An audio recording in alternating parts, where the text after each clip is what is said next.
em que a incógnita se enganou, dizendo que sou a soma dos quadrados dos catetos, mas pode me chamar de hipotenusa? Com base no Teorema de Pitágoras, como ficaria esta resposta? Bons estudos e até a nossa próxima aula.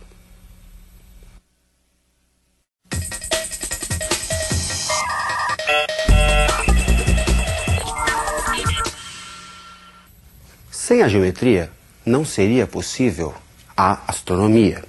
E sem a astronomia, seria impossível a navegação. E a navegação é um fator importantíssimo para o desenvolvimento da humanidade. Retomemos o estudo da geometria analisando os seguintes tópicos: pontos notáveis de um triângulo, ângulos na circunferência, potência de um ponto.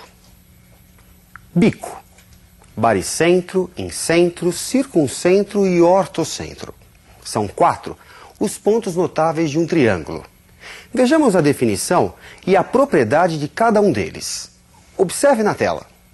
Baricentro, ponto de encontro das 3 medianas de um triângulo. O baricentro divide cada uma delas em 2 partes, sendo uma o dobro da outra. Na física, é chamado de centro de massa ou centro de gravidade, exatamente por ser o ponto de equilíbrio do triângulo. Ponto de encontro das bissetrizes internas do triângulo, o incentro equidista de seus lados. Portanto, é o centro da circunferência inscrita. Ponto de encontro das 3 mediatrizes dos lados do triângulo, o circuncentro equidista de seus vértices. Portanto, é o centro da circunferência circunscrita. Ponto de encontro das 3 retas suportes das alturas, ortocentro. RH1, SH2 e TH3 são as alturas, o ortocentro. Vejamos 2 casos notáveis. Acompanhe. No triângulo isósceles, traçando a mediana relativa à base, notamos 2 triângulos congruentes. Assim, a mediana coincide com a bissetriz, com a mediatriz e com a altura. Os 4 pontos notáveis aparecem alinhados. O que deve acontecer no triângulo equilátero? Não esqueça que todo triângulo equilátero é isósceles. Vejamos o que acontece. Ao traçarmos uma das medianas, os pontos notáveis devem estar alinhados sobre ela. Ao traçarmos uma outra mediana, os pontos também devem estar alinhados sobre ela.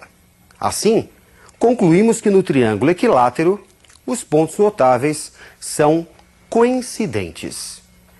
Bem, vamos ver uma questão de aplicação para que você possa fixar esses conceitos. Me acompanhe na tela. Determinar o perímetro do triângulo AMN da figura, onde AB e AC medem 2 e 3 centímetros respectivamente, sendo T o incentro do triângulo ABC e MN paralelo ABC. Ao traçar a bissetriz relativa ao vértice B, ela passa por T, ponto de encontro das bissetrizes, dividindo o ângulo B em 2 partes iguais. Do paralelismo, temos que a medida do ângulo MTB é igual à medida do ângulo TBC, pois são ângulos alternos internos. Assim, pode-se concluir que o triângulo BMT é isósceles de base BT e MT é igual a MB. Ao traçar a bissetriz relativa ao vértice C, de maneira semelhante, concluímos que o triângulo CNT é isósceles de base CT e TN é igual a NC. O perímetro do triângulo AMN é igual à soma dos lados AM, MN e NA. Observando a figura, podemos dizer que MN é igual à soma de MT com NT. Como MT é igual a MB e NC é igual a TN, temos que o perímetro é igual à soma de AM, MB, NC e NA. Como AM mais MB é igual a AB e NC mais NA é igual a AC, resulta para o perímetro o valor 2 mais 3, 5 centímetros. Vejamos agora ângulos na circunferência. Esse assunto tem bastante incidência no vestibular. Ângulo central. Aquele que tem o vértice no centro da circunferência. O ângulo central tem medida igual à do arco de circunferência correspondente. Observe na tela. A medida alfa do ângulo central AOB é igual à medida do arco AB correspondente. Ângulo inscrito. Aquele que tem o vértice na circunferência e lados secantes a ela. Observe na tela. Na figura, beta é a medida do ângulo inscrito A e B. Mas que relação existe entre a medida do ângulo inscrito e a do arco de circunferência correspondente? Vejamos na tela. Como OA é igual a OI, o triângulo AOI é isósceles de base AI. Portanto, os ângulos da base são iguais. Prolongando IO, obtemos um ângulo externo do triângulo AOI. Sua medida é a soma dos internos não adjacentes. X mais x, 2x. Analogamente, OB é igual a OI. E o triângulo BOI é isósceles de base BI. Portanto, os ângulos da base são iguais. O externo do triângulo BOI tem medida y mais y, 2y. Assim, sendo beta igual a x mais y, alfa igual a 2x mais 2y. 2 vezes x mais y, 2 beta. Beta é igual a alfa sobre 2. Portanto, numa circunferência, a medida do ângulo inscrito mede a metade do arco de circunferência correspondente. Vejamos um caso bastante interessante proposto por Tales de Mileto, em meados de 600 a.C. Acompanhe na tela. Para um arco de 180 graus, isto é, uma semicircunferência, o ângulo A e B vale 90 graus, já que A e B é ângulo inscrito. Os pontos A e B formam um triângulo retângulo em I.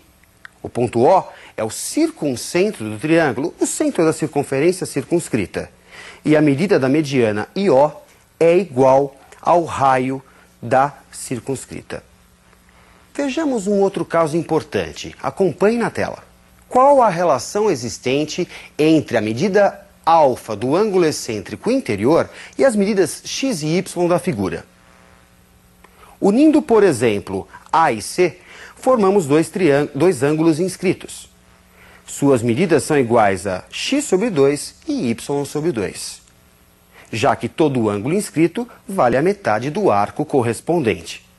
Como alfa é ângulo externo do triângulo formado, decorre que alfa é igual a x sobre 2 mais y sobre 2. Resulta alfa igual a x mais y sobre 2. Portanto, todo ângulo excêntrico interior é a média aritmética dos arcos correspondentes. Deixo a cargo do aluno verificar, de forma bastante semelhante, que no caso de um ângulo excêntrico exterior, vale a relação alfa igual a x menos y sobre 2.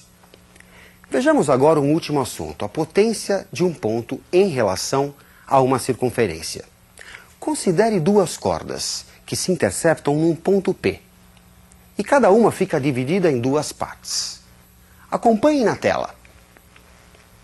PA e PB na corda AB, PC e PD na corda CD. Unindo AD e CAB, formamos os triângulos APD e CPB. Em P, temos ângulos opostos pelo vértice. A medida do ângulo A, igual à medida do ângulo C, vale a metade do arco BD, já que A e C são ângulos inscritos e BD o arco correspondente. Portanto, o triângulo PAD é semelhante ao triângulo PCB pelo critério ângulo-ângulo de semelhança. Então, PA está para PC, assim como PD está para PB. Portanto, PA vezes PB é igual a PC vezes PD.